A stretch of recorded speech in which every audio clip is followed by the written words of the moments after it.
Hello friends, I am Satyanarayan. I am a 2019 batch IPS and I have been making some videos for you people since last 1.5 months, and I am really happy by the response you people have given to these videos. You are watching them, so I am really happy. And I started this channel with this ancient Indian history series, that is Prachin Bharat Ka Itihas. So this content I have taken from Rajasthan Board class 10th book, social science book. Okay, so in the previous video we discussed about महाजनपद काल. तो हमने देखा था कि लगभग 500 BC के आसपास जो है वो भारत में प्रमुख 16 महाजनपद थी. उसके बाद में हमने देखा था कि जो राजस्थान है उसमें प्रमुख महाजनपद कौन सी थी, जैसे शिवी, मत्स्य, बैराठ. ओके, और उसके बाद में हमने देखा था कि मौर्य वंश जो है उसकी स्थापना चंद्रगुप्त मौर्य ने की थी.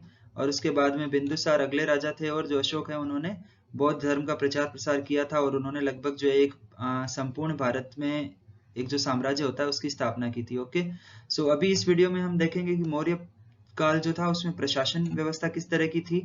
उसके बाद में हम देखेंगे शुंग वंश और सातवाहन वंश के बारे में हम थोड़ा देखेंगे, और फिर जो है वो गुप्त साम्राज्य के बारे में हम पूरा डिटेल में अध्ययन करेंगे. Okay, so let's start this video with Maurya प्रशासन. ओके, सो हमने देखा था कि जो मौर्य काल था वो लगभग 300 से 400 BC उस टाइम के आसपास था.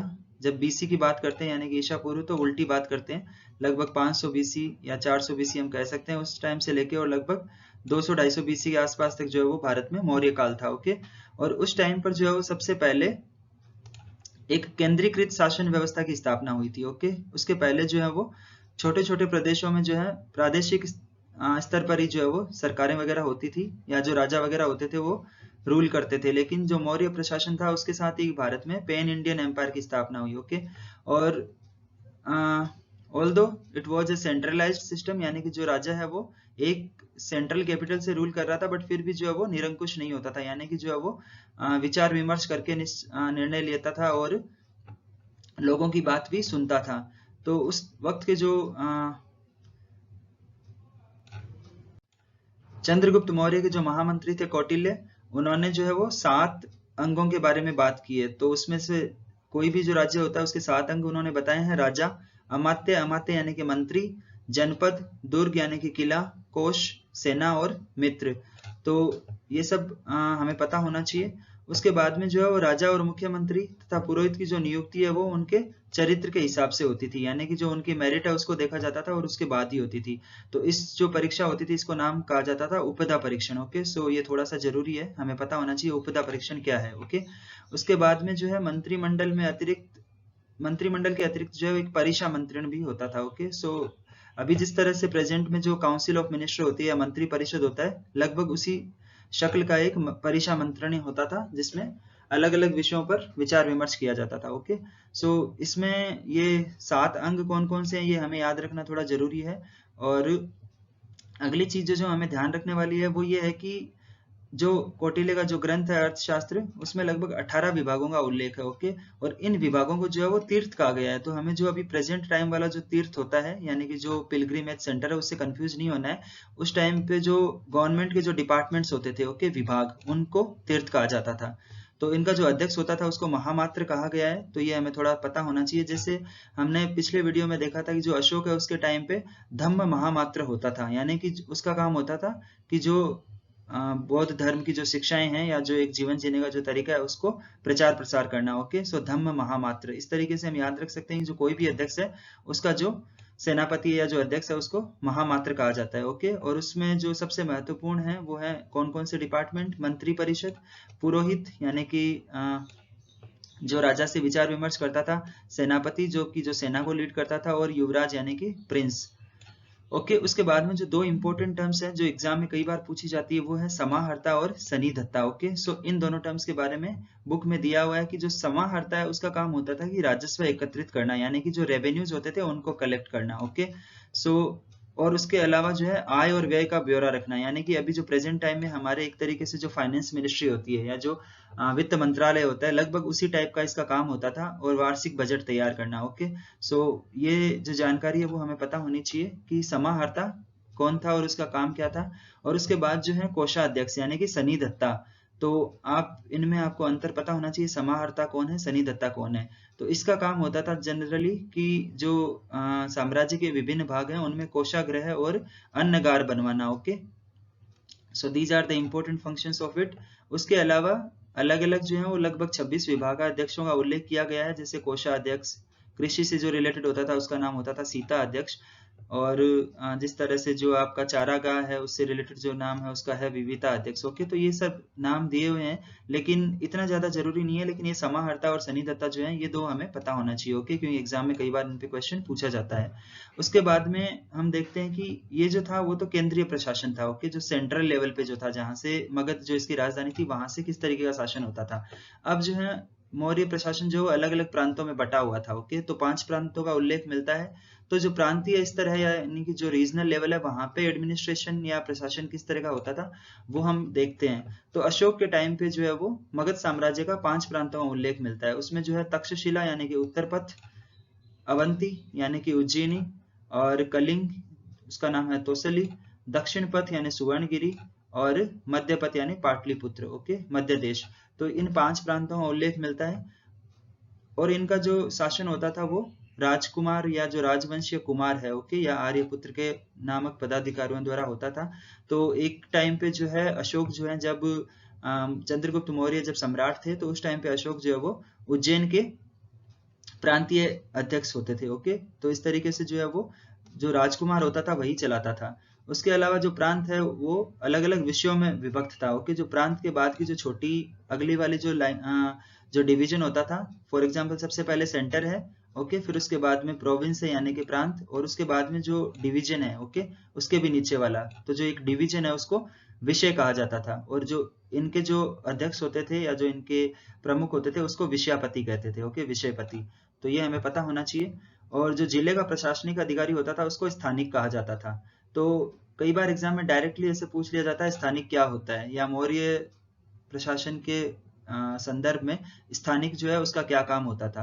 तो ये हमें थोड़ी जो है वो अलग अलग टेक्निकल टर्म्स है ये थोड़ी पता होनी चाहिए। ओके, हिस्ट्री में यही चीजें याद रखने वाली होती है, बाकी वो डेट्स वगैरह इतना याद रखना जरूरी नहीं होता है।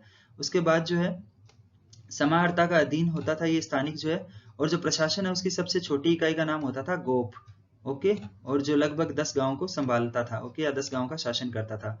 उसके अलावा समाहर्ता के अधीन जो है वो प्रदेष्ट्री नामक अधिकारी भी होता था जो स्थानिक गोप व ग्राम अधिकारियों के कार्यों की जांच करता था। तो ये इतना जरूरी नहीं है। फिर हम देखते हैं कि नगर शासन क्या है। ओके, तो नगर प्रशासन मेगास्थनीज के अनुसार जो है वो लगभग 30 सदस्यों का एक मंडल होता था जो करता था, और उसमें जो है 6 अलग अलग समितियां होती थी। ओके, सो उन समितिज का अलग अलग काम होता था। जैसे कि जो पहली समिति है उसका काम होता था उद्योग शिल्प का निरीक्षण करना, दूसरी जो है वो विदेशियों की देखरेख करना, तीसरी समिति जो है उसका काम है जन्म मरण का लेखा जोखा करना, चतुर्थ जो समिति है उसका काम कॉमर्स या बिजनेस को देखना, पांचवी समिति जो है उसका काम होता था कि जो मैन्युफैक्चर्ड थिंग्स या जो निर्मित वस्तु हैं उनके विक्रय का निरीक्षण करना, और छठी समिति जो है वो विक्रय मूल्य का 10वां भाग बिक्री के रूप में वसूल करना यानी कि टैक्स वसूल करना। ओके, और प्रत्येक समिति में जो है वो 5 सदस्य होते थे। ओके, सो ये जो लोकल लेवल या जो ग्राम लेवल सॉरी नगर लेवल जो होता था उस नगर लेवल का प्रशासन 6 अलग अलग समितियों द्वारा किया जाता था। ओके, सो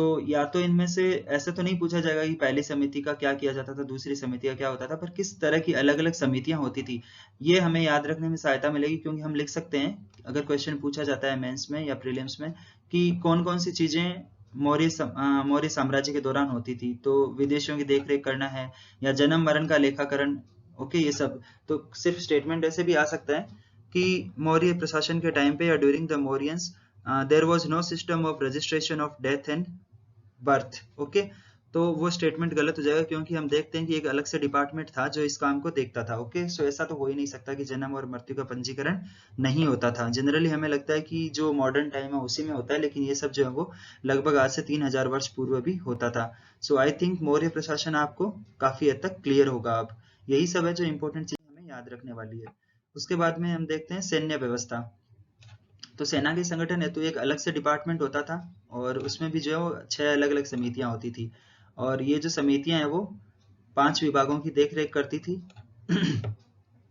और जो 5 अलग अलग डिपार्टमेंट थे वो थे पैदल, अश्व यानी कि घोड़े, हाथी वाला दल, रथ और नौसेना। तो नौसेना भी जो है वो मौर्यंस के टाइम पे थी, तो ऐसा नहीं कहा जा सकता कि मौर्यंस के जो मौर्य जो रूलर्स होते थे उसके टाइम पे नौसेना नहीं थी। ओके।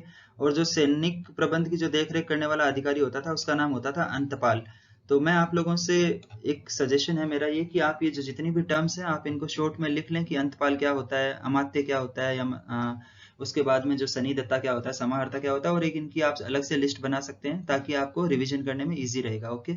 उसके बाद जो है सीमांत क्षेत्र यानी कि जो टेरिटोरियल रीजन्स जो है या बाउंड्री वाले जो रीजन है उसका व्यवस्थापक भी जो है वो अंतपाल होता था। ओके।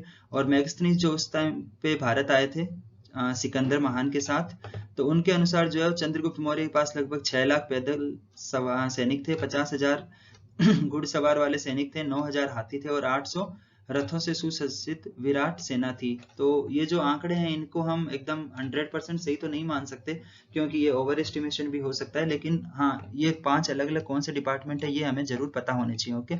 उसके बाद में हम देखते हैं कि जस्टिस एडमिनिस्ट्रेशन किस तरह का था, यानी कि न्याय व्यवस्था क्या थी। सो सम्राट जो है वो न्याय का सर्वोच्च अधिकारी होता था। ओके। सम्राट। निचले स्तर पर जो है वो ग्राम न्यायालय होते थे। तो ग्राम न्यायालय जो है वो आज भी ग्राम पंचायत और ग्राम न्यायालय के तौर पे होते हैं, उस वक्त भी होते थे। और जहाँ पे जो ग्रामणी और ग्राम वृद्ध यानी कि जो गांव के जो बूढ़े लोग हैं वो अपना निर्णय देते थे। इसके ऊपर जो है वो संग्रहण, द्रोणमुख, स्थानीय और जनपद स्तर के न्यायालय होते थे, यानी कि अलग अलग लेवल पर अलग अलग कोर्ट यानी कि न्यायालय होते हैं। ओके। और सबसे ऊपर जो है वो पाटलिपुत्र का केंद्रीय न्यायालय होता था। जिस तरह से आज हमारा सुप्रीम कोर्ट ऑफ इंडिया है उस तरीके से पाटलिपुत्र जो कैपिटल थी मगध की, वहां पे जो है वो सुप्रीम कोर्ट कह लेते हैं या उसको केंद्रीय न्यायालय कह लेते हैं। ओके। और ग्राम संघ और राजा के न्यायालय के अतिरिक्त अन्य सभी न्यायालय जो है वो दो प्रकार के होते थे, एक होते थे धर्म स्थीय और दूसरा होते थे कंटक शोधन। ओके। सो ये धर्म स्थीय और कंटक शोधन क्या है ये भी हमें जानना चाहिए। जिस तरह से हमारे प्रेजेंट टाइम में जो दीवानी अदालत होती है, जो क्रिमिनल कोर्ट्स होते हैं, उसके समानांतर धर्मस्थीय अदालत होते थे। उनको जो है वो यहाँ पे इनका कार्य होता था मुख्यतः धर्मशास्त्र में निपुण जो कुछ धर्मस्थ लोग होते हैं, 3 धर्मस्थ या व्यवहारिक और 3 अमात्य करते थे। ओके। और इनका जो मेन काम होता था वो होता था कि चोरी, डाका, लूट आदि के जो मामले हैं इनके बारे में फैसला सुनाना। ओके। और जैसे कुवचन या मानहानि जिसको डिफेमेशन कहते हैं, मारपीट के मामले भी यही अदालत जो है वो देखती थी। और इसमें जो है वो वाक पारुष्य या दंड पारुष्य भी इनको कहा गया है। ओके। सो धर्मस्थीय अदालत या फिर जो है वाक पारुष्य, दंड पारुष्य, ये हमें थोड़ा पता होना चाहिए क्योंकि इनका काम जो है वो दंड देना होता था। उसके बाद जो है दूसरे तरीके की अदालत, उनका नाम है कंटक शोधन। तो जो ये कंटक शोधन अदालत है वो फौजदारी अदालतें थी। ओके। और इनमें भी जो है वो 3 प्रदृष्टि और 3 अमात्य मिलकर राज्य तथा व्यक्ति के मध्य जो विवाद होते थे उसको निपटाते थे। ओके। तो उस टाइम पे भी जो है वो जो इंडिविजुअल सिटीजन्स या जो सब्जेक्ट्स है उनको जो स्टेट है यानी कि जो राज्य है उसके खिलाफ कुछ भी बात उठाने का या फिर जो है कोई भी विवाद करने का अधिकार प्राप्त था, जिसका निर्णय जो है वो कंटक शोधन अदालत में किया जाता था। उसके अलावा जो नगर न्यायाधीश होता था उसको हम व्यावहारिक महामात्र के नाम से जानते हैं, और जो जनपद का जो न्यायाधीश था उसको रज्जुक कहा जाता था। ओके। सो ये सारी जितनी भी टेक्निकल टर्म्स है यही एग्जाम में पूछी जाती है घुमा फिरा के, तो इन सब के बारे में हमें क्लैरिटी होनी चाहिए।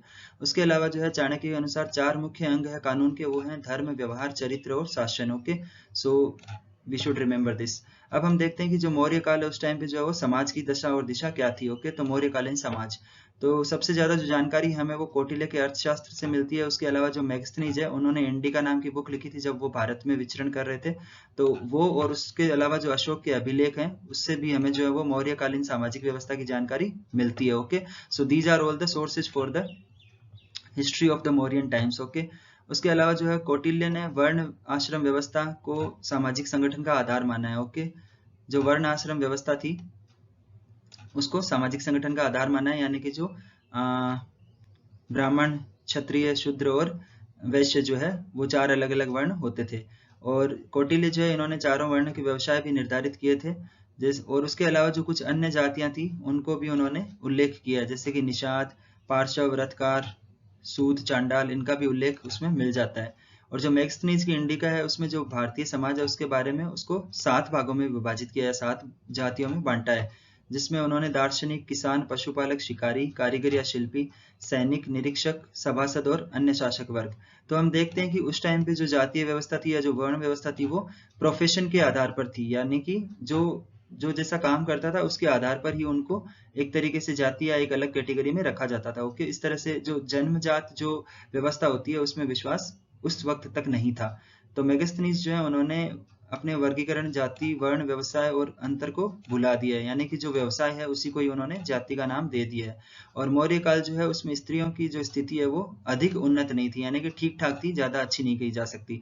फिर भी जो स्मृति काल की अपेक्षा में वो काफी अच्छी स्थिति में थी और उन्हें पुनः विवाह व नियोग की अनुमति थी। ओके, सो हम कह सकते हैं कि जो मौर्यन टाइम है उस टाइम पे जो रीमैरिज या जो है पुनर्विवाह जो है वो अलाउड होता था। तो जो स्त्रियों की जो स्थिति है वो इतनी ज्यादा खराब नहीं थी। ओके, जैसा कि हम बाद में देखते हैं कि जो गुप्ता टाइम है या जो मिडिवल टाइम है उस टाइम पे जो है महिलाओं की स्थिति जो है वो ज्यादा खराब होती चली गई। मौर्य वंश के बाद जिन शासकों ने उत्तर भारत या जो मगध साम्राज्य है उसमें जो शासन किया वो है शुंग शासक, यानी कि शुंग वंश। तो उनकी स्थापना जो है वो पुष्यमित्र शुंग ने की थी, इसका हमें पता होना चाहिए। और उन्होंने जो अंतिम मौर्य राजा था बृहत्तार्थ, उसको मारकर शुंग वंश की स्थापना की थी। और इसका जो टाइम पीरियड है वो लगभग 150 ईसा पूर्व तक माना जाता है।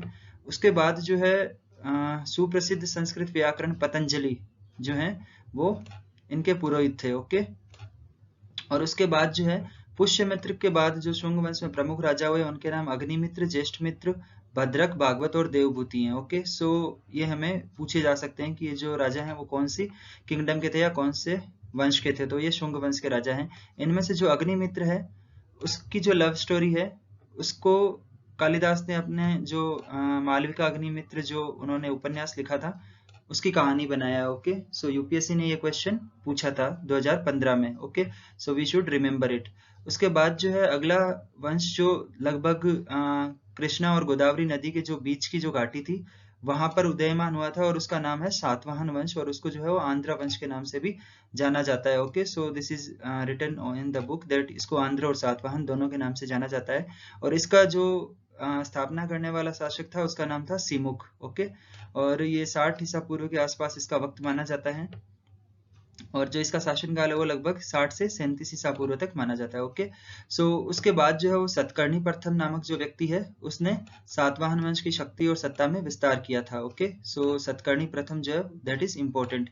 उसने काफी अश्वमेध यज्ञ वगैरह भी किए और जो दक्षिण भारत है उसमें लगभग अपना जो है वो सॉवरेनिटी स्टैब्लिश की, यानी कि सार्वभौमिक सत्ता की स्थापना की। ओके, उसके बाद जो उसकी कैपिटल थी वो थी गोदावरी नदी के तट पर प्रतिष्ठान, जिसको प्रेजेंट टाइम्स में पैठन के नाम से भी जाना जाता है। Okay, so we should remember this information as well. उसके बाद जो है जो सातवाहन शासक है उनका जो शक वंश जो था उनके साथ काफी संघर्ष चला था। ओके, सो ये जो शक हैं वो भारत के बाहर से आए थे और इन्होंने जो है वो अलग अलग क्षेत्रों पे आक्रमण किए और वहाँ के जो लोकल किंग्स थे उनसे उनकी फाइट कंटिन्यूसली चलती रहती थी। ओके, सो जैसे कि सातवाहन वंश के जो 23वें शासक थे यानी कि जो गौतमी पुत्र सतकर्णी है। ओके, सो जो सातवाहन वंश है उसकी एक प्रमुख इंपॉर्टेंस या जो इसका कैरेक्टरिस्टिक फीचर है वो ये है कि इनके जो शासक है वो अपने नाम अपनी मदर से लेते हैं, यानी कि अपनी माता से लेते हैं। यहाँ पे हम देख सकते हैं जो ये सतकर्णी है इन्होंने अपना नाम जो है वो अपनी माता गौतमी से लिया। ओके, तो गौतमी पुत्र सतकर्णी। ओके, सो इन्होंने जो है वो पश्चिमी क्षत्रप जो शक जो राजा थे उनसे मुकाबला किया और उनकी शक्ति को नष्ट करके पुनः अपने वंश की शक्ति, समृद्धि और सत्ता की स्थापना की। उसके बाद जो अगले हैं इंपॉर्टेंट वो है वशिष्ठी मित्र पुलमावी। ओके, सो हम यहाँ पे भी देख सकते हैं कि जो इसमें जो लीनेज है यानी कि जो वंशावली है वो माता के नाम पे चलती है। ओके, इन्होंने जो उज्जैन का जो शक महासत्रप था रुद्रदमन, तो रुद्रदमन की पुत्री से इन्होंने विवाह किया था और रुद्रदमन ने जो है वो समस्त भूभाग उनसे छीन लिया था। उसके बाद जो 27वें शासक है यज्ञश्री सतकर्णी, इन्होंने जो है वो उज्जैन के जो काफी क्षेत्र थे वहां से जो उनके क्षत्रपों से काफी सारा भूभाग वापस अपने अधिकार में ले लिया था। तो ये किसने किससे कितना भूभाग छीना और वापस दिया ये जानना इतना जरूरी नहीं है, लेकिन जहाँ की जैसे मैंने बताया कि एक इनका हमें पता होना चाहिए कि ये कहाँ पे थे, तो ये गोदावरी और कृष्णा नदी के बीच में थे। दूसरा जो इनके बारे में इंपॉर्टेंट इन्फॉर्मेशन है वो ये है कि इनका टाइम पीरियड क्या था, तो वो लगभग जो है वो 37 ईसा पूर्वी और 60 ईसा पूर्वी यानी कि जो 100 ईसा पूर्वी के आसपास का जो टाइम है। फिर उनकी जो कैपिटल है प्रतिष्ठान या जो है वो पैठन। ओके, ये हमें पता होना चाहिए। और फिर इनके जो कुछ प्रमुख राजा हैं जैसे सतकर्णी प्रथम और गौतमी पुत्र सतकर्णी और वशिष्ठी पुत्र पुलमावी, इनके नाम हमें पता होने चाहिए। उसके अलावा जो है हमें ये पता होना चाहिए कि इनमें जो लिनेज जो है वो मदर के नेम पे होती थी, मैट्रिलिनियल सोसाइटी थी ये। ओके, और उसके बाद में जो इम्पोर्टेंट इंफॉर्मेशन है वो ये है कि जो आपके यज्ञश्री सतकर्णी है, इन्होंने जो है वो अलग अलग मुद्राएं भी चलाई थी। ओके, यानी कि जो सिक्के हैं वो उन्होंने चलाए थे, और उनमें से कुछ पे जो है वो जलपोत भी अंकित है, यानी कि जो कुछ शिप वगैरह उस पे बने हुए हैं, और उसकी वजह से ऐसा कहा जाता है कि जो उनका साम्राज्य है वो समुद्र तक विस्तृत था। ओके, सो हम यहाँ पे मैप में देख सकते हैं कि यहाँ पे जो है ये लगभग इतना जो भाग है, भूभाग भारत का, पेनिनसुलर इंडिया, वहाँ पे लगभग जो है वो सातवाहन एम्पायर अपने मैक्सिमम टाइम पे था। ओके, उसके पहले हमने जो शुंग शासकों के बारे में पढ़ा था, जो अग्निमित्र और पुष्यमित्र जो शुंग हैं, उनका जो टेरिटोरियल एक्सपेंशन था वो लगभग काफी जो है वो मगध वाला जो साम्राज्य है उत्तर भारत, इसमें काफी हद तक पूरा फैला हुआ था। ओके, सो हम यहाँ पे ये जो है देख सकते हैं। उसके बाद जो ध्यान रखने वाली बात है वो ये है कि ये जितने भी जो राजा थे, सातवाहन किंग, ये सब जो है वो हिंदू धर्म के अनुयायी थे। Okay, so they all were the Hindu followers, Hindu धर्म के अनुयायी थे। और उसके बाद इन्होंने जो बहुत सारे वैदिक यज्ञ और समाज में जो वर्ण आश्रम जो व्यवस्था है उसको उन्होंने प्रतिष्ठित किया था। और उनका जो सबसे इम्पोर्टेंट कंट्रीब्यूशन था वो ये है कि इन्होंने जो इनके टाइम पे जो ब्राह्मण है, जो इनको भूमि अनुदान, जिसको अग्रहर कहा जाता है। ओके, तो इन्होंने जो है वो ये व्यवस्था प्रारंभ की थी। ओके, जो ब्राह्मणों को जो भूमि अनुदान देने वाली जो चीज है। ओके, तो ये हमें याद रखना जरूरी है। उसके बाद में जो इन्होंने काफी सारे बौद्ध और जैन विहारों को भी जैसे काफी सारे डोनेशंस वगैरह दिए थे, so we can also remember this. और उनके टाइम पे जो है वो कॉमर्स एंड बिजनेस, यानी कि जो वाणिज्य और व्यापार, कृषि और अन्य उद्योग जो है उनको काफी विशेष प्रोत्साहन मिला था। चांदी, तांबे, शीशे, कांसे आदि की मुद्राओं का विशेष प्रचलन हुआ था। ओके, और जो सातवाहन राजा थे उन्होंने जो वेस्टर्न डेक्कन रीजन जो है, पश्चिमी दक्कन, वहां पे काफी सारे जो चैत्य और विहार बनवाए थे, जो जिनमें जो कार्ले की जो चैत्य है वो काफी इंपॉर्टेंट है। ओके, और ये वास्तुकला की दृष्टि से बहुत ही अद्भुत उदाहरण है। और ये जो हम बौद्ध वास्तुकला के बारे में पढ़ेंगे तो इसके बारे में और ज्यादा डिटेल में देखेंगे। तो यहाँ पे जो है ये हम देख सकते हैं, महाराष्ट्र का जो कार्ले नाम की जो जगह है, वहाँ की ये कार्ले की चैत्य काफी इंपॉर्टेंट है। Okay, so this was all about Shunga empire and Satavahana empire. Okay, now we will about Gupta empire, Gupta साम्राज्य के बारे में देखेंगे। तो लगभग जो 0 BC का जो टाइम था, उस टाइम तक जो है 0 BC। ओके, उस टाइम तक जो सातवाहन वंश है साउथ में वो था। उसके बाद जो गुप्त साम्राज्य है उसका टाइम जो माना जाता है वो लगभग 275 से 500 ईसा पूर्व। ओके, यानी कि जो तीसरी शताब्दी से लेकर छठी शताब्दी तक जो उत्तर भारत में जिन राजाओं ने एक पूरा पैन इंडियन जो साम्राज्य स्थापित किया था वो थे गुप्त साम्राज्य या गुप्ता रूलर्स। ओके, सो 230 तक जो है वो कुषाण सत्ता थी। तो कुषाण सत्ता के बारे में हम अगले वीडियो के बारे में देखेंगे कि जो लगभग कुषाण जो इम्पोर्टेंट कनिष्क उसका जो राजा है, इनके बारे में हम अगले वीडियो में देखेंगे। लेकिन उसके बाद जो है वो 250 के बाद से जो लगभग वो गुप्त साम्राज्य शुरू हो जाता है, और इसका जो संस्थापक था उसका नाम है श्रीगुप्त। ओके, सो कई बार ये पूछा जा सकता है, बाकी हमें थोड़ा सा इसका नाम पता रहना चाहिए। बहुत ही सिंपल नाम है, इसी के नाम पे इस साम्राज्य का नाम रखा गया है। और उसका जो इम्पोर्टेंट रूलर था जैसे समुद्रगुप्त, तो उसने जो स्वयं को प्रयाग प्रशस्ति में श्रीगुप्त का जो है वो प्रपौत्र कहा है, यानी कि वो उसका प्रपौत्र था।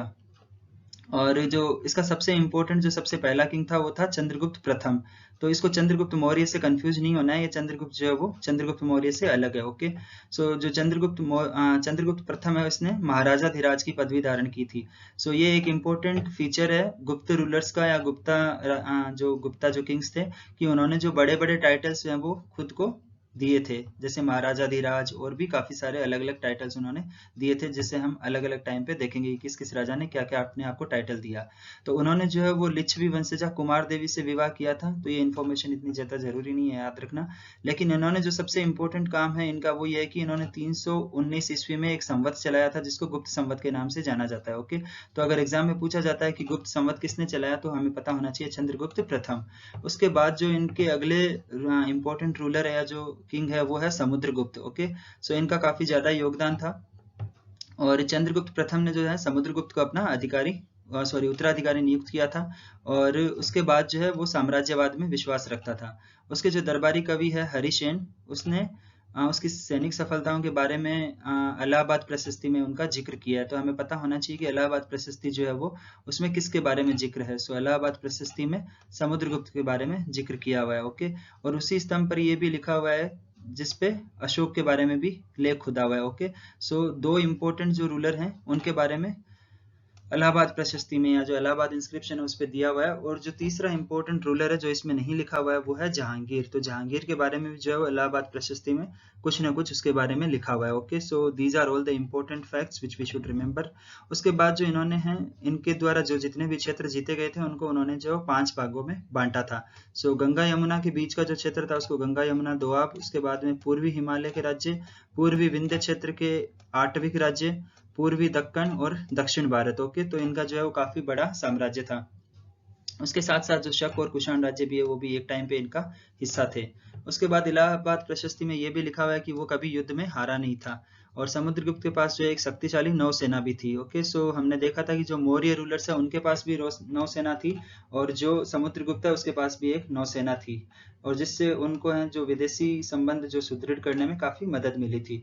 उसके अलावा हमने देखा था कि जो गुप्ता रूलर्स हैं they are also followers of Hinduism, और उन्होंने भी जो है वो काफी सारे यज्ञ वगैरह किए थे, और जो यज्ञ करने का जो ट्रेंड है वो लगभग इन्होंने ही काफी ज्यादा उसका प्रचार प्रसार किया था। ओके, सो अश्वमेध यज्ञ इसने किया था। तो ये इतना ज्यादा जरूरी डिटेल में याद रखना जरूरी नहीं है कि उसने अश्वमेध यज्ञ किया था या नहीं किया था, बट ये हमें ओवरऑल पता होना चाहिए कि जो गुप्ता जो रूलर्स हैं या जो गुप्त राजा जो हैं उन्होंने काफी सारे यज्ञ करवाए थे। ओके, उसके अलावा जो है ये खुद ही एक काफी इंपॉर्टेंट लाइक आर्टिस्ट था। इसने इसका ललित कलाओं में जो है वो काफी निपुण था। इसकी वजह से उसको कविराज भी कहा गया है। ओके, सो ये हमें पता होना चाहिए। उसके अलावा जैसे आप यहाँ पे इस इमेज में देख सकते हैं कि ये इन्होंने सोने के सिक्के चलाए थे, और उन सोने के सिक्कों पर जो है वो अलग अलग आकृतियां बनी हुई थी। ओके, सो इसमें ये वाले जो एक प्रमुख जो सिक्का है काफी फेमस है, इस पे ये जो समुद्रगुप्त है वो वीणा बजाते हुए नजर आते हैं। ओके, सो एक सिक्के पर उसकी वीणा बजाती हुई आकृति है वो भी काफी इंपॉर्टेंट है। और ये जो है वो विष्णु का भक्त था, बिकॉज हिंदू अनुयायी था, लेकिन जो दूसरे धर्म है उनका भी समान रूप से आदर करता था। सो दिस इज ऑल अबाउट समुद्र। उसके बाद जो है वो है इम्पोर्टेंट किंग, वो है चंद्रगुप्त सेकंड। ओके, सो इनको विक्रमादित्य के नाम से भी जाना जाता है, और जो हमने विक्रम और बेताल वाली जो कहानियां सुनी है वो चंद्रगुप्त सेकंड की कहानियां हैं। ओके, सो ये समुद्रगुप्त का पुत्र था, और इसने अपना जो साम्राज्य है वो विवाह संबंधों और विजयों द्वारा बढ़ाया था। तो पुराने टाइम में जो रूलर्स थे वो दो तरीके की पॉलिसीज अपनाते थे अपना टेरिटोरियल एक्सपेंशन करने के लिए। One was matrimonial alliance and second was conquering through war. Okay, और जो इनकी बेटी थी प्रभावती गुप्त, इसका जो इन्होंने विवाह जो है एक वकाटका किंग था रुद्रसेन उससे करवाया था, यानी कि जो मैट्रिमोनियल अलायंस जो इन्होंने स्टैब्लिश किए थे। और जब उसकी मृत्यु हो गई थी रुद्रसेन की, तो उसके बाद में जो प्रभावती है उसने अपने छोटे पुत्र को गद्दी पर बिठाकर राज्य का वास्तविक शासक बन गई थी। तो इस तरीके से जो है वो चंद्रगुप्त सेकंड के टाइम पे उन्होंने टेरिटोरियल एक्सपेंशन किया था। ओके, और जो ये है इन्होंने मालवा और गुजरात को भी एक तरीके से जीत लिया था। तो this is also significant for the गुप्त रूलर्स। ओके, और उज्जैन जो है उसको उन्होंने अपनी सेकंड कैपिटल बनाया था। और उन्होंने जो शक जो रूलर्स थे या जो शक जो राजा थे उन पे विजय प्राप्त करने के बाद में उन्होंने जो है वो विक्रमादित्य की उपाधि धारण कर ली थी। Okay, so I told you in the beginning that इनका नाम विक्रमादित्य था, और उन्होंने कब ये धारण की थी, जब शक विजय कर ली थी उन्होंने। ओके, उसके बाद जो इम्पोर्टेंट है वो है कुमारगुप्त। ओके, तो इनका सबसे इम्पोर्टेंट और जो प्रोमिनेंट कॉन्ट्रीब्यूशन है वो ये है कि इन्होंने जो है नालंदा विश्वविद्यालय की संस्थापना की थी। ओके, तो इनको जो नालंदा विश्वविद्यालय का संस्थापक माना जाता है कुमारगुप्त। पूरा नाम है इनका कुमारगुप्त महेंद्र आदित्य, लेकिन कुमारगुप्त अगर हमें याद रहेगा तो सफिशिएंट है। ओके, और इनका जो रूल था वो चंद्रगुप्त सेकंड के बाद था, और उन्होंने जो है वो ईस्ट की तरफ यानी कि जो सौराष्ट्र से बंगाल तक है इन्होंने अपना टेरिटोरियल एक्सपेंशन किया था। और जो इनके जो अंतिम दिन थे उसमें जो है वो पुष्यमित्र ने विद्रोह कर दिया था, तो इस तरीके से उनको जो है वो विद्रोह का सामना भी करना पड़ा था। और उसके बाद जो सबसे इम्पोर्टेंट द लास्ट इम्पोर्टेंट गुप्त रूलर इज स्कंदगुप्त। तो स्कंदगुप्त जो है वो बड़ा नहीं था, लेकिन फिर भी जो है वो उत्तराधिकारी बना था। और जो सबसे इम्पोर्टेंट कंट्रीब्यूशन है इसका वो ये है कि जो जूनागढ़ में जो सुदर्शन लेक है, ओके, जो मौर्यों द्वारा बनवाई गई थी उसका उसने जो है वो जीर्णोद्धार करवाया था। Okay, so this is the most important fact about Skandagupta. तो इस तरीके से हम देख सकते हैं कि ये अलग अलग राजाओं के जो गुप्त राजा थे उनके टाइम पे अलग अलग जो है वो इनका टेरिटोरियल एक्सपेंशन, जैसे चंद्रगुप्त प्रथम जो है उनका टेरिटोरियल एक्सपेंशन जो है वो लगभग मगध वाला जो क्षेत्र है उत्तर भारत में गंगा और यमुना के बीच का दोआब जो है उसी में ही था। उसके बाद में जब समुद्रगुप्त आया तो उन्होंने जो है लगभग साउथ से लेकर और वेस्ट तक और ईस्ट से लेकर नॉर्थ तक काफी सारा अपना बड़ा टेरिटोरियल एक्सपेंशन किया था। ओके, और जो चंद्रगुप्त सेकंड है उसने गुजरात और मालवा को भी जो है वो अपने अधिकार क्षेत्र में ले लिया था। तो इस तरीके से हम देख सकते हैं कि जो गुप्ता जो रूलर्स थे उन्होंने धीरे धीरे अपना जो टेरिटोरियल एक्सपेंशन है वो काफी ज्यादा कर लिया था। अब हम उसके बाद में देखते हैं कि इनकी सांस्कृतिक उपलब्धियां क्या है। तो जो गुप्ता पीरियड है उसको इंडियन आर्ट एंड कल्चर यानी कि जो भारतीय कला साहित्य जो है उसका स्वर्णिम काल माना जाता है, यानी कि golden period. Okay, so the Gupta time is the golden age for the art and culture. Okay, और ये जो रूलर्स थे वो वैदिक धर्म को मानते थे।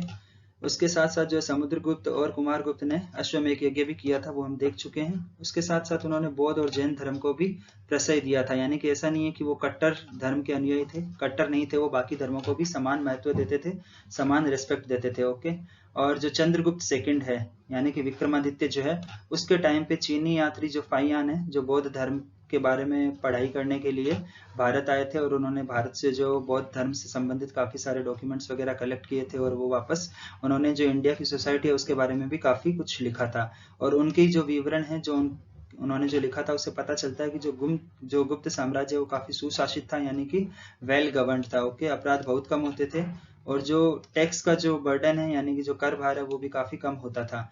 जो राजकाज की जो भाषा थी वो संस्कृत थी। उसके पहले हमने देखा था कि जो मौर्य जो रूलर्स थे उनके टाइम पे जो भाषा है वो जो प्राकृत भाषा है, या जो फिर दूसरी भाषा जो थी पाली भाषा, वो भाषाओं में उनका राजकाज होता था। लेकिन जब गुप्त साम्राज्य जब तक स्थापित हुआ तब तक संस्कृत जो है वो राजकाज की भाषा बन गई थी। उसके बाद में जो सबसे इम्पोर्टेंट जो कवि होते हैं भारत के प्राचीन इतिहास में, कालिदास, उन्होंने काफी सारे जो नॉवेल्स और जो बुक्स वगैरह लिखी थी। तो उसमें जो सबसे प्रमुख है अभिज्ञान शाकुंतलम, ये नाटक है। और उसके बाद में जो रघुवंश महाकाव्य है उनके रचयिता कालिदास। उसके अलावा जो कालिदास है उन्होंने टोटल 6 या 7 बुक्स लिखी थी। तो उसमें अभिज्ञान शाकुंतलम, रघुवंशम, कुमार संभव और मालविका अग्निमित्र, तो ये सब काफी इंपॉर्टेंट है, हमें इनके नाम पता होने चाहिए। उसके अलावा जो शूद्रक है उन्होंने मृच्छकटिकम लिखी थी, सो ये भी काफी इंपॉर्टेंट बुक है। और उसके बाद जो विशाखदत्ता उन्होंने लिखी थी मुद्र राक्षस। ओके, सो ये बुक जो है वो चंद्रगुप्त मौर्य के बारे में लिखी हुई है। भले ही ये लिखा हुआ गुप्ता रूलर्स के टाइम पे है, लेकिन ये लिखी हुई जो है वो चंद्रगुप्त मौर्य के बारे में लिखी हुई है। ओके, और उसके अलावा जो है वो कोशकार यानी कि संस्कृत भाषा की इन्होंने डिक्शनरी बनाई थी, अमर सिंह। ओके, ये भी जो है वो गुप्त काल में हुए थे। सो जो लिटरेचर के पर्सपेक्टिव से जो गुप्ता टाइम है वो काफी इंपॉर्टेंट है। उसके अलावा जो रामायण, महाभारत और मनु संहिता है वो भी गुप्त काल के टाइम पे ही अपने वर्तमान रूप में आई थी। और साइंटिफिक दृष्टि से अगर हम देखें तो आर्यम भट्ट, वराह मीर और ब्रह्मगुप्त जो है गणितज्ञ और जो ज्योतिषी थे, इन्होंने जो है काफी गणित और ज्योतिर्विज्ञान में बहुत योगदान किया था। ओके, सो हम जानते हैं कि आर्यभट्ट ने बहुत सारी चीजों के बारे में बताया था, जैसे दशमलव पद्धति का आविष्कार हुआ था भारत में। उसके अलावा जो आर्यभट्ट है उन्होंने कहा था कि जो अर्थ है वो सेंटर में सन होता है और उसके चारों तरफ रिवॉल्व करती है, और जो अर्थ की परिधि है यानी कि जो पेरिफेरी ऑफ अर्थ है वो भी उन्होंने लगभग ऑलमोस्ट एग्जैक्टली प्रेडिक्ट कर दी थी। और उसके अलावा जो पाई होता है, ओके, पाई, तो उसका भी जो मान है उन्होंने वो लगभग काफी हद तक एक्यूरेट बता दिया था उसी टाइम पे, लगभग 300 से 420 एडी के आसपास। ओके, आज से लगभग जो है वो 1500 साल पहले। और इसके बाद जो है भारत में जो दशमलव पद्धति का आविष्कार हुआ था वही जो है वो अरब में पहुंची थी, और अरब देशों के माध्यम से यूरोप तक पहुंची। Okay, so this is also important. और उस काल की जो वास्तुकला, चित्रकला और जो धातुकला है वो भी काफी इम्पोर्टेंट है। यहाँ पे हम देख सकते हैं कि ये जो है वो एक बुद्ध की मूर्ति है, ये जो सुल्तानगंज है उत्तर प्रदेश में, वहां से ये मिली थी। ओके, सो ये 7.5 फुट की ऊंची तांबे की मूर्ति, और हम देख सकते हैं कि कितनी जो है वो बारीकी से इसको ढाला गया है। ओके, सो तांबे की जो वास्तुकला थी उसका भी काफी डेवलप्ड स्टेज में थी। ओके, उसके अलावा जो है झांसी, कानपुर, यहाँ से भी काफी अवशेष मिलते हैं। अजंता की जो कुछ गुफाएं हैं वहां से भी जो आर्ट एंड कल्चर है उसका उल्लेख मिल जाता है। उसके साथ साथ जो दिल्ली के महरौली में जो स्थित लोहा स्तंभ है वो भी इसी टाइम के आसपास का बना हुआ है। और जो नालंदा में 80 फुट की जो बुद्ध की प्रतिमा है तांबे की, वो भी गुप्ता रूलर्स के टाइम पे ही बनी थी। Okay, so these are all the important art and culture from the Gupta perspective, यानी कि सांस्कृतिक उपलब्धियां, achievements of Gupta rulers in the field of art and culture. अब उसके बाद में जो लास्ट पॉइंट है इस स्लाइड का या इस वीडियो का वो है गुप्तकालीन समाज, यानी कि उस टाइम पे जो समाज और समाज की दशा और दिशा क्या थी।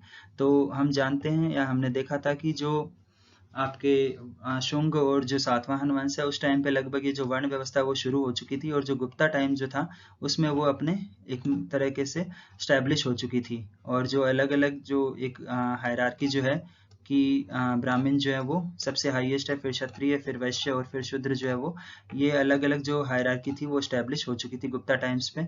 और जो अलग अलग जो ये वर्ण थे इनका अलग अलग काम बताया गया था। जैसे कि जो ब्राह्मण है उनका काम माना जाता था कि अध्ययन, अध्यापन, यज्ञ और दान। उसके बाद में जो क्षत्रिय है उनका जो कर्तव्य होता था राष्ट्र की रक्षा करना। वैश्य जो होते थे उनका काम होता था व्यापार और वाणिज्य को बढ़ाना और वाणिज्य करना। और जो शूद्र हैं वो हैं सर्विस प्रोवाइडर, यानी कि वो सेवाओं को प्रदान करते थे। तो इस तरीके से जो एक जातिगत व्यवस्था की जो शुरुआत यहाँ पे है वो हो चुकी थी। उसके बाद जो गुप्त काल में जो है वो जातियों के विषय में व्यवसाय का बंधन लगभग शिथिल होने लगा था, यानी कि जो आ, आप कोई भी पर्टिकुलर इंसान है वो जो काम करता है काम के आधार पे, यानी कि प्रोफेशन के बेसिस पे जो कास्ट सिस्टम होता था वो धीरे धीरे खत्म होके और ये जो है वो जन्मजात व्यवस्था बनने लग गई थी। ओके। और यहाँ पे जो है स्त्रियों की समाज में काफी महत्वपूर्ण स्थान था। और धार्मिक कृत्यों में, यानी कि जो भी कुछ यज्ञ वगैरह करने हैं या जो भी कुछ और बाकी धार्मिक काम करने हैं उसमें पति के साथ पत्नी की उपस्थिति अनिवार्य होती थी। और स्त्री शिक्षा का प्रचलन भी था। प्रदा प्रथा उस टाइम तक नहीं थी। 8 प्रकार के विवाहों का प्रचलन मिलता है जिसमें जो है वो स्वयंवर प्रथा भी शामिल थी। ओके। और उसके साथ साथ जो कुछ मिश्रित जनजातियां हैं जैसे मूर्धाभिषक्त, करण, अम्बट और पार्श्ववादी भी एक तरीके से उग्र जातियां थी। ओके। और जो कायस्थ हैं वो गुप्त युग में एक वर्ग होता था, उसके बाद में जो है वो एक जाति के रूप में अस्तित्व में आया। ओके। तो इस तरीके से जो है वो गुप्त समाज के बारे में ये जानकारी दी हुई है। और जो गुप्तकालीन साहित्य है उसमें नारी का आदर्श चित्रण किया हुआ है, और पुत्र के अभाव में जो पुरुष है वो अपनी संपत्ति अपनी पत्नी को ही देता था, या जो पत्नी है उसका प्रथम अधिकार होता था। सो आई होप दैट आप लोगों को जो मौर्य शासनकाल जो है उसमें किस तरीके का प्रशासन था वो आपको समझ में आ गया होगा। उसके बाद में जो आपको शुंग शासक जो है उनके बारे में भी पता लग गया, और सातवाहन जो है उनका भी समझ में आ गया, और जो गुप्ता रूलर्स के बारे में जो हमने लास्ट में देखा उनके बारे में भी आपको काफी कंसेप्चुअल क्लैरिटी अब तक आ चुकी होगी। So you please write that in the comment section, please provide the feedback कि आपको इस तरीके से जो पूरी बुक के जो पैराग्राफ एक साथ लेकर और उसको जो एक्सप्लेन करना है और उसमें जो इंपॉर्टेंट की पॉइंट्स हाईलाइट करना है, इस तरीके से जो पढ़ाई का तरीका वो कैसा लगा, please write that in the comment section. Like the video, share it with your other friends who are preparing in the Hindi medium specifically, and subscribe to the channel la education. Thank you, have a nice day.